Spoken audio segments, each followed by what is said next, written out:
अर्चनीय वंदनीय सद्गुरुदेव, पूजनीय संतजन एवं सद्गुरु कबीर साहिब के मौलिक ग्रंथ बीजक के उपदेश सुन रहे अध्यात्म प्रेमी सज्जनों, माता एवं बहनों, आज मैं बीजक ग्रंथ के ज्ञान 34 प्रकरण से 6 अक्षर से सद्गुरु का उपदेश प्रस्तुत कर रहा हूँ। इससे पहले 4 अक्षर से उपदेश ग्रहण किया कि हमने अपने ही घट में स्थित सम्राट को, परमात्मा को भूलकर मन के अधीन हो गए हैं और वह मन संसार रूपी भयानक चित्रों की रचना करके हमें उलझा दिया है, दिग्भ्रमित कर दिया है। हमारे ही घट में वह छत्रपति बैठा है। तो आइए 6 अक्षर का पद सुनते हैं। छच्छा आही छत्रपति पासा, छकी किन रहु मेटी सब आशा, मैं तो ही छीन छीन समझावा, खसम छाड़ी कस आप बंधावा। इस 6 अक्षर से सद्गुरु कबीर साहब उपदेश देते हुए कहते हैं कि जिस छत्रपति अथवा संपूर्ण सृष्टि के रचनाकार की भक्ति हम सब करते हैं और उसे हम अन्यत्र बाहर खोजते हैं, वह हमारे ही घर में बैठा है। हम अपनी अज्ञानता को त्याग कर उसी में अनुरक्त हमें हो जाना चाहिए। सद्गुरु कबीर साहब कहते कि मैं तुम्हें हर क्षण समझाते आ रहा हूं। बहुतों प्रकार से उपदेश हमने दिया, लेकिन तू मेरी बात पर ध्यान नहीं देकर अपने ही घट में स्थित चेतन खसम अर्थात आत्मरूपी परमात्मा को त्याग कर संसार चक्र में बंध गया है। संसार को ही सत्र मानने लगा है। जीव अपना खसम अपने से अलग खोजता है, यही उसकी अज्ञानता है। सद्गुरु कबीर साहब कहते हैं कि छच्छा आही छत्रपति पासा, छकी किन रहु मेटी सब आशा।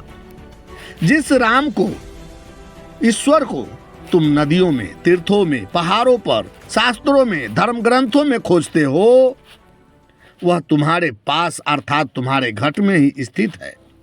इसलिए सभी आशाओं को त्याग दो। आशा तो बाहरी वस्तु के लिए किया जाता है और जो तुम्हारे पास ही है उसकी आशा करना तो घोर अज्ञानता है, मूर्खता है।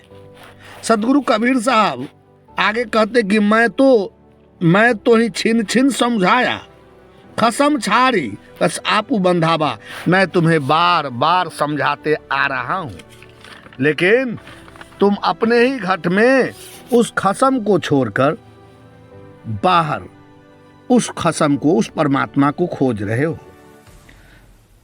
वस्तुतः तू ही सम्राट है, तुम ही सारे ज्ञान विज्ञान शास्त्रों धर्म ग्रंथों के रचनाकार हो।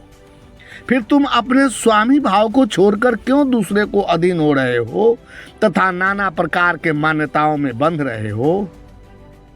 बृहदारण्यक उपनिषद तथा यजुर्वेद में भी इसका उल्लेख करते हुए ऋषि कहते हैं कि अहम ब्रह्मस्मि, मैं ही ब्रह्म हूँ। श्वेत कोतुब नामक शिष्य पूछते हैं कि मैं कौन हूँ। तब ऋषि कहते हैं तत्त्वमसि, तुम वही हो। आत्मा और ब्रह्म में कोई भेद नहीं है। यहाँ अहम का अर्थ होता है मनुष्य की चेतन तथा ब्रह्म का अर्थ होता है सर्वव्यापी चेतना एवं अस्मि से तात्पर्य है आत्मा तथा ब्रह्म का एकाकार। चारों वेदों का सार आप जान लीजिए। परमात्मा के संदर्भ में क्या चारों वेद कहते हैं, आपके सारे भ्रम दूर हो जाएंगे। ऋग्वेद कहता है, ऋग्वेद का महावाक्य है प्रज्ञानाम ब्रह्म, जिसका अर्थ होता है शुद्ध चेतन परमात्मा जो सभी प्राणियों में जीव रूप में स्थित है। वही सत्य सच्चिदानंद स्वरूप अविनाशी है। और यजुर्वेद का महावाक्य है अहम ब्रह्मस्मि, मैं ही ब्रह्म हूं। और सामवेद का महावाक्य है तत्त्वमसि, यानी तत्व जोर त्वम जोर असि, कि वह ब्रह्म तुम ही हो। जिसे खोज रहे हो वह तुम ही हो। और अथर्ववेद का महावाक्य है अयम आत्मा ब्रह्म, अयम आत्मा ब्रह्म, अयम जो आत्मा जो ब्रह्म। अर्थात आत्मा ही परम सत्ता है। हमारी आत्मा तीनों अवस्थाओं का साक्षी है, तीनों लोकों का राजा है। आप अच्छी तरह समझ गए होंगे कि वह परब्रह्म परमात्मा जिसे अज्ञान व संभार खोजते फिरते हैं, वह मैं ही हूँ। अर्थात मेरे ही शरीर में आत्मा रूप में स्थित है और हम सभी को सभी वासनाओं का त्याग कर उसी आत्मा में लय कर लेना है। यही मानव जीवन का परम उद्देश्य है, यही जीवन का सार है। साहब बंदगी, साहब बंदगी, साहब बंदगी।